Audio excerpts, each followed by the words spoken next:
Salut à tous, c'est Dorian et bienvenue dans cette nouvelle vidéo. Alors je vous propose aujourd'hui l'analyse d'une action qui m'a été proposée il y a quelques semaines en commentaire et ça fait pas mal de temps que je la regarde que je suis déjà en train de l'analyser. Et donc il s'agit de Pubmatic. Donc comme d'habitude on va regarder d'abord le business model complet de l'entreprise, les chiffres de l'entreprise et enfin mes projections avant de passer sur ma conclusion dans laquelle je vous dirai est-ce que je serais intéressé pour investir ou pas et à quel prix. Alors l'entreprise a été fondée en 2006, donc déjà on voit qu'elle n'est pas si jeune que ça, et c'est une entreprise qui travaille dans le monde de la publicité. En fait, c'est un intermédiaire qui met en relation des publicitaires et des prospects afin de mettre la bonne publicité devant les yeux de la bonne personne. Et donc, comme vous le savez, d'ailleurs, j'aime beaucoup ce type de business, sachant par exemple que Google, c'est la plus grosse position de mon portefeuille. Alors, leurs clients sont plutôt soit des très grosses entreprises, soit tout simplement des agences de publicité qui passent par eux pour afficher ce que leurs clients veulent mettre devant les yeux des consommateurs.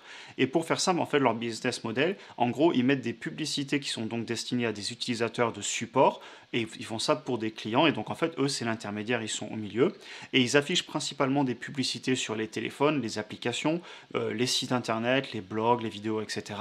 Et aussi tout ce qui est téléconnecté et donc en gros tout type de support numérique. Une des spécificités de Pubmatic aussi, c'est qu'ils ont développé avec le temps leur propre réseau cloud, en fait, et du coup, ça leur permet de générer une énorme quantité déjà d'affichage à travers le monde, puisqu'ils sont répartis avec plusieurs serveurs, et ça permet aussi d'avoir surtout un vrai retour d'information qui permet de, entre guillemets, donner en direct les informations aux clients. Du coup, c'est très pertinent, ça permet de mieux cibler la publicité, et globalement, c'est quelque chose qui fait partie intégrante de leur business model, du fait donc qu'ils ont ce cloud réparti et qu'ils arrivent à remonter toutes ces données pour leurs clients, les personnes qui donc veulent mettre de la publicité devant les consommateurs. Alors ensuite, d'un point de vue des ventes, clairement, l'entreprise, elle a eu une année 2021 incroyable, des records absolus, mais tout simplement grâce à la pandémie, toutes les personnes étant sur les téléphones, etc. Et même si ça devrait ne pas être aussi impressionnant en 2022, ils prévoient toujours une croissance de 25% de leur chiffre d'affaires sur l'année qui arrive. Ensuite, d'un point de vue des parts de marché et de l'accélération du business, il faut savoir, comme je vous le disais un petit peu plus tôt, qu'ils ont eu une explosion suite à la pandémie et globalement le marché de la publicité digitale n'a fait que grandir. Après, l'entreprise, elle prend sa part du gâteau comme tout le monde, mais c'est clairement une petite part. Et il faut savoir que pour moi, ils auraient clairement un plus gros potentiel de croissance, sachant qu'aujourd'hui, ils pèsent moins de 2% du marché mondial de la publicité en ligne. Et donc, c'est un tout petit bonhomme qui fait son petit bonhomme de chemin. Et à côté de ça, ils ont des géants comme par exemple Google qui possèdent plus de 50% du marché. Cependant, ça ne veut pas dire qu'elle n'est pas capable de prendre des parts de marché, bien au contraire, comme on l'a vu par le passé. Pour en finir avec ma petite présentation de l'entreprise avant de passer sur mes chiffres, sachez que l'entreprise, elle est clairement donnée à l'achat par pas mal d'analystes, avec un prix minimum cible à 23 dollars, donc d'ores et déjà au-dessus du prix qu'elle vaut actuellement. Cependant, comme vous le savez, j'aime utiliser mes propres chiffres puisque je veux savoir ce que je fais, sinon je n'investis pas. Et du coup, je vous propose de passer sur mon écran pour voir l'historique des résultats de l'entreprise, de la performance et ensuite tous mes calculs. Donc tout d'abord, je voulais vous montrer la courbe. On voit que l'entreprise, ça fait 1 an et demi qu'elle est en bourse. Elle a explosé à la hausse à des prix totalement déraisonnables avec un price to sales à plus de 20, là on voit même du 22. Et ensuite, elle a fait une très longue descente. Maintenant, elle est à ce niveau-là. Alors comme je le dis toujours, attention, ça pourrait clairement continuer à baisser sur le court terme. Encore une fois, moi je fais de l'investissement long terme, ça ne va pas m'empêcher d'investir dans une entreprise. Évidemment aussi, si je venais à rentrer dessus, je le ferais tout doucement parce que j'ai bien conscience que ça peut encore baisser. Mais ça ne va pas me bloquer dans l'idée d'aller analyser une entreprise. Moi, ce qui m'intéresse avant tout, c'est le business derrière et les chiffres. Donc, on va aller rapidement regarder ensemble toute la performance passée de l'entreprise, sachant que juste après, je vous montre donc mon analyse chiffrée avec notamment aussi un discounted cash flow. Toutes les entreprises ne s'y portent pas, mais vu que celle-là s'y porte très bien parce qu'elle a un bon cash flow depuis pas mal de temps, ça va nous permettre aussi d'avoir une deuxième façon de valider un prix cible. Mais donc, revenons rapidement sur l'évolution. Donc, on voit que l'entreprise a des très belles croissances de revenus et on voit ici cette explosion de presque 100% avec plus de 92% en 2021. Donc comme on le disait, ils ont vraiment profité de la publicité en ligne lors de la pandémie. Ensuite, si on regarde le net income aussi, on se porte plutôt très bien. Ça, c'est directement lié aux marges. Les marges, c'est intéressant pour moi de les regarder, comme vous le savez, parce que j'aime bien avoir un business qui a quand même des bonnes marges, évidemment, puisque si j'ai des marges à 2-3% type Walmart, ça ne veut pas dire que c'est des mauvaises entreprises, mais ce n'est pas forcément ce qui m'intéresse énormément, en tout cas dans ma stratégie. Donc on voit ici qu'on se balade autour des 20%, un petit peu plus haut, donc rien à dire, c'est excellent. Au niveau des actions, on voit qu'ils sont rentrés, donc comme on le disait, en bourse fin 2020, début 2021, et donc ils ont généré beaucoup de nouvelles actions. Et depuis, on voit qu'ils ne génèrent pas de nouvelles actions a priori, donc c'est plutôt une bonne chose. Et on le verra plus tard d'ailleurs au niveau du cash, ils n'ont pas de problème de cash. Ensuite, si on prend le price to sales, on voit qu'ils ont clairement baissé, donc ils étaient très élevés il y a quelques mois, l'entreprise était chère, et là on est revenu sur des niveaux plus bas au niveau de 3 comme on le voit ici. Au niveau du PI, de la même façon, pareil, vous voyez, on était sur des niveaux très élevés, on a clairement fortement redescendu encore une fois, rien d'étonnant, l'entreprise a complètement corrigé en bourse, donc forcément les ratios baissent, puisque c'est toujours le prix par rapport à des revenus bruts ou nets. Et enfin, le dernier point que je voulais vous montrer, c'était le free cash flow, et de la même façon, vous voyez, on est passé à pas loin de 90, aujourd'hui à autour de 15, ce qui est beaucoup plus raisonnable. Donc maintenant, je vous propose de passer directement sur l'analyse chiffrée que j'en ai fait. Donc ce que j'ai fait, c'est que je suis allé comme d'habitude dans les documents financiers, le 10K, récupérer les résultats des années précédentes. Donc là, je vous ai mis le chiffre d'affaires de 2018 à 2021, ce qui nous permet de trouver la croissance composée de plus de 30% par an, ce qui est énorme. Moi, je vais prendre beaucoup moins. Ils ont profité de la pandémie, comme on le disait. Le plus aussi ils grossissent, et le moins c'est facile de grossir. Sachant que moi, personnellement, ce que j'ai fait, c'est que sachez que cette analyse, je l'ai beaucoup mise en doublon avec celle de Google, parce que tout simplement, ils ont un business entre guillemets assez proche, ils sont tous les deux dans la publicité, on va s'attendre au même type de marge, au même type de croissance, etc. à mon avis, donc je vais beaucoup faire de parallèles avec Google. Donc personnellement, ensuite, ce que j'ai fait, c'est que je suis allé chercher les revenus nets, et donc on obtient la marge ici. Et moi personnellement, donc, ce que je vais retenir, c'est une croissance estimée sur le CA, donc le chiffre d'affaires, de 16% sur les prochaines années. Et au niveau des marges, on va se mettre un tout petit peu sous les 20% à 18%. On pourrait mettre 20% et en croissance, on pourrait mettre plus. Eux, ils prévoient 25% l'année prochaine. Je décide de mettre beaucoup moins tout simplement pour créer une marge de sécurité. Je ne me la mets pas plus tard, tout simplement parce que je me la mets au fur et à mesure, ou dans laquelle, au fur et à mesure que je rentre mes chiffres. Et encore une fois, moi, c'est ce que je pense. Je pense pas qu'ils vont faire mieux que Google.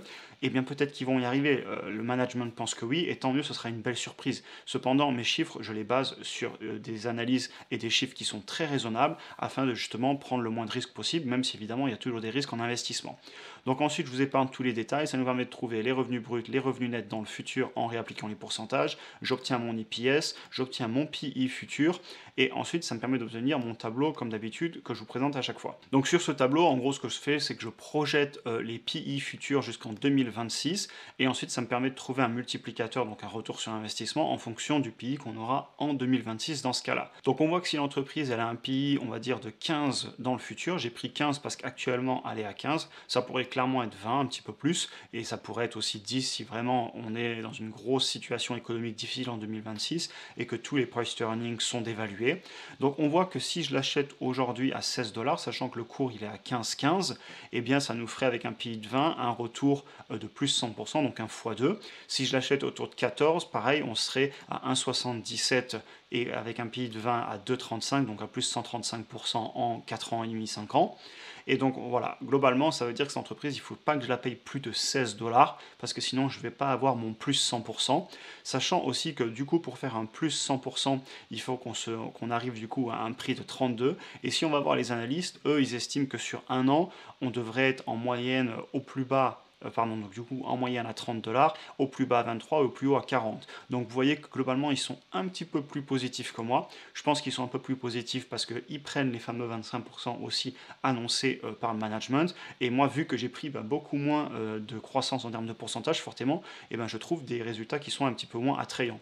Il faut savoir aussi qu'ici on ne sait pas le PI qu'ils donnent à l'entreprise, donc encore une fois, ça a des limites, ce ne sont que des indications, mais ça me permet de voir que je suis en ligne avec eux et que j'ai pas un price target, une cible à 100 dollars, on voit qu'ils sont en moyenne à 30, et moi on va voir un petit peu plus tard ma cible, mais voilà, je suis sur une cible a priori, si on prend un PI de 20, autour de entre 25 et 35, selon la croissance de l'entreprise et selon le prix que je l'aurais payé. Quand je vous dis selon le prix que je l'ai payé, je veux dire que mon retour sur investissement va dépendre du prix que je la payerai, sachant que comme je vous le disais, évidemment si je fais une toute petite rentrée dessus, peut-être que je mets 10 actions, ça me ferait 150 dollars, et bien dans ce cas je vais clairement attendre, et puis si je dois construire une position à la hausse, tant mieux, et si je dois construire une position à la baisse, et bien tant mieux aussi, on verra bien. J'ai pas encore décidé si je l'achetais, je suis honnête avec vous, vous le saurez dans le futur, mais voilà, je suis vraiment en train d'hésiter parce que le business me plaît, et d'ailleurs on va voir ça juste après avec le cash flow. Donc pour continuer, comme ça on va pas faire une vidéo de 30 minutes parce que bon, je sais que les vidéos trop longues c'est assez difficile à regarder. On va faire donc une analyse DCF, Discounted Cash Flow. Alors, je fais une analyse des CF parce que ça s'y prête bien. Sachez qu'on ne peut pas le faire sur toutes les entreprises. Par exemple, déjà les entreprises qui n'ont pas de cash flow, évidemment. Toutes des entreprises start-up, des entreprises pas trop stables, etc. On évite. Mais dans ce cas-là, ça s'y prête bien, donc je vais le faire. Et pour information, sachez que j'apprécie ce genre d'analyse quand ça s'y prête, tout simplement parce que c'est souvent bon signe. Déjà, c'est une entreprise, ça veut dire qu'elle peut s'autofinancer. Ça veut aussi dire que dans le futur, elle pourrait payer un dividende. Et ça fait preuve d'ores et déjà d'une certaine maturité. Alors que sur les entreprises beaucoup plus risquées que je considérerais spéculatives, on ne pourra pas faire ce type d'analyse tout simplement parce qu'on prend, c'est des entreprises qui n'ont pas encore de cash flow positif. Mais donc voilà, je le fais ici. Sachez que vous le verrez quand même en conclusion, je ne pense pas que ce soit une entreprise qui soit peu risquée, je pense quand même qu'elle a des risques, on en parlera en conclusion.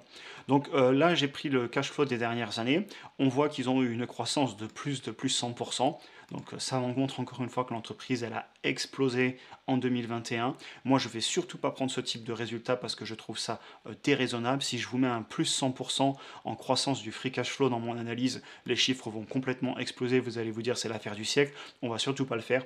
Je vais me mettre sur des bases un petit peu comme Google où je le disais, voilà, estimation personnelle, je me suis écrit avec une analogie à Google à 16% encore une fois, c'est ma décision, mettez plus si vous voulez, moi personnellement j'ai décidé de pas le faire. Donc si on mène tous les calculs, on trouve que l'entreprise, en théorie, si on voulait avoir donc ce discount rate, ce retour sur investissement de 13% sur les prochaines années là jusqu'en 2026, ça veut dire qu'il faudrait qu'on la paye 18 $, sachant qu'en ce moment elle a 15 $, donc en fait elle a un potentiel de croissance par rapport au prix qu'elle devrait être d'ores et déjà de 17%, et ensuite on a les fameux 13% qu'on devrait faire par an, et donc faire mieux que le marché.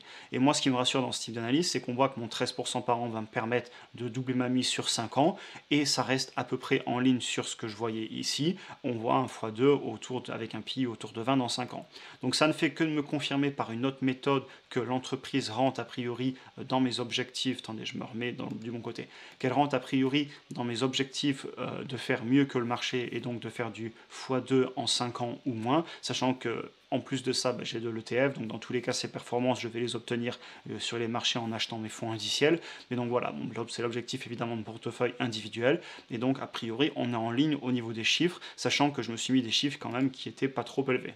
Donc voilà pour les chiffres. Alors en conclusion, à mon avis, c'est une entreprise qui est prometteuse. Personnellement, j'aime le business model, j'aime la longévité et la preuve de bonne gestion qui a été fait entre guillemets dans le passé par la direction. L'entreprise existe depuis 2006 et elle a plutôt été bien gérée. Les finances de l'entreprise et sa croissance me plaisent et le prix actuel est à mon avis, je trouve, plutôt raisonnable vu l'analyse que j'en ai fait. Encore une fois, ce sont que mes chiffres, mais j'ai pris des chiffres raisonnables justement pour me rassurer. Évidemment, ça ne veut pas dire que l'entreprise ne va pas encore beaucoup corriger en bourse. On sait très bien que sur le court terme, les fondamentaux ne comptent pas forcément et Mr. Market fait ce qu'il veut, c'est l'analogie de Benjamin Graham. Par contre, sur le long terme, si l'entreprise fonctionne bien, on retrouvera les fondamentaux, du moins c'est mon avis. Après, je mettrai aussi en balance les quelques peurs que j'ai. Évidemment, je pense qu'il y a des risques, notamment la publicité de façon générale. Pour moi, elle peut ralentir et d'ailleurs, je le vois déjà notamment sur YouTube où les prix, les coûts payés par 1000 ont clairement baissé. Il y a aussi, en cas de récession, évidemment, moins de dépenses de budget en publicité par les entreprises. Donc je dirais qu'il y a aussi des points d'attention là-dessus. Évidemment, un autre point aussi qui est encore moins et plus important, c'est la concurrence. On est face à des géants comme Google. Il y a évidemment aussi des risques de rachat. Alors, peut-être un rachat à la hausse, mais peut-être aussi un rachat à la baisse. Donc, si on l'achète puis qu'elle baisse et qu'elle se fait racheter plus bas, eh ben, on aura une perte forcée. Donc voilà. Et le dernier point que je dirais, c'est simplement la taille de l'entreprise. Ce n'est pas une très grosse capitalisation. Et clairement, quand on est sur des petites capitalisations, eh bien, il peut avoir des risques de volatilité. Et le prix peut vraiment fluctuer beaucoup, tout simplement parce que c'est plus facile de la faire bouger en bourse vu que la capitalisation est petite. Donc voilà, j'en ai fini avec la présentation de l'entreprise Pubmatic. Sachez que j'hésite encore à l'acheter, j'ai pas décidé. D'un point de vue des chiffres et ce que je vois, franchement, c'est tentant. Peut-être ouvrir une toute petite position pour pas que ça pèse trop dans mon patrimoine total. Mais donc voilà, je vous tiendrai au courant si je le fais. Sachez que avant d'acheter une action, généralement, je réfléchis beaucoup et je fais pas ça en un claquement de doigts. Alors après, si ça vous intéresse aussi, je tenais à vous dire que je suis en train de construire un programme complet sur les finances personnelles et l'investissement en bourse qui, je pense, va pouvoir aider beaucoup de personnes. Et en plus, si ça vous intéresse, ça permettra de soutenir la chaîne, ça me permettra aussi de continuer à faire ma passion et donc voilà, continuer à partager, etc. Donc n'hésitez pas à aller jeter un coup d'œil dans le lien dans la description si ça vous intéresse. Donc voilà, j'en ai fini avec cette vidéo. Merci de l'avoir regardé. Comme d'habitude, abonnez-vous si vous êtes nouveau et si vous voulez voir les prochaines analyses et les prochaines vidéos que je fais de façon générale. Je vous souhaite une bonne journée et on se voit dans la prochaine vidéo.